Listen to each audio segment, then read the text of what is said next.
Avec aisance, Brigitte Macron s'adapte à des univers aussi riches que variés en tant que First Lady.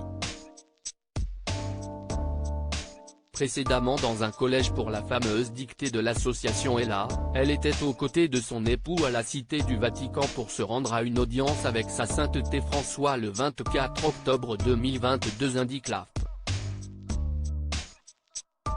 Emmanuel Macron a en effet été reçu lundi par le pape pour la troisième fois depuis qu'il est président, sur fond de guerre en Ukraine et de débats sur la fin de vie en France.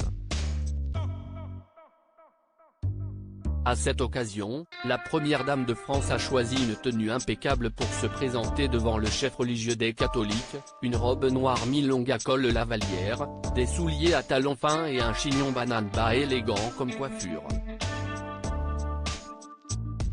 Un choix sobre et irréprochable qu'elle a accompagné de son sourire délicat. Lors de sa précédente entrevue avec le pape, elle s'était déjà illustrée en noir.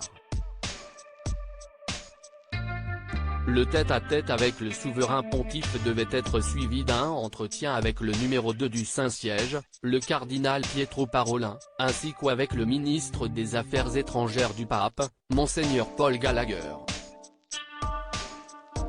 Il s'agit de sa troisième audience papale, la première en juin 2018, tandis que la deuxième remonte à il y a moins d'un an, en novembre 2021. Le président Macron est à Rome depuis dimanche où il a prononcé un discours à l'ouverture d'un sommet interreligieux sur la paix organisé par la communauté catholique italienne Sant'Egidio.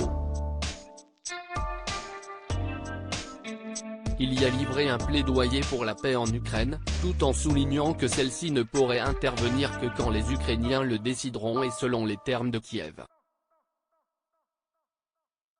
Sur l'invasion russe de l'Ukraine, le pape François n'a cessé de condamner le conflit depuis février, tout en tentant de maintenir un dialogue diplomatique avec Moscou et l'Église orthodoxe russe, très alignée sur les positions du Kremlin.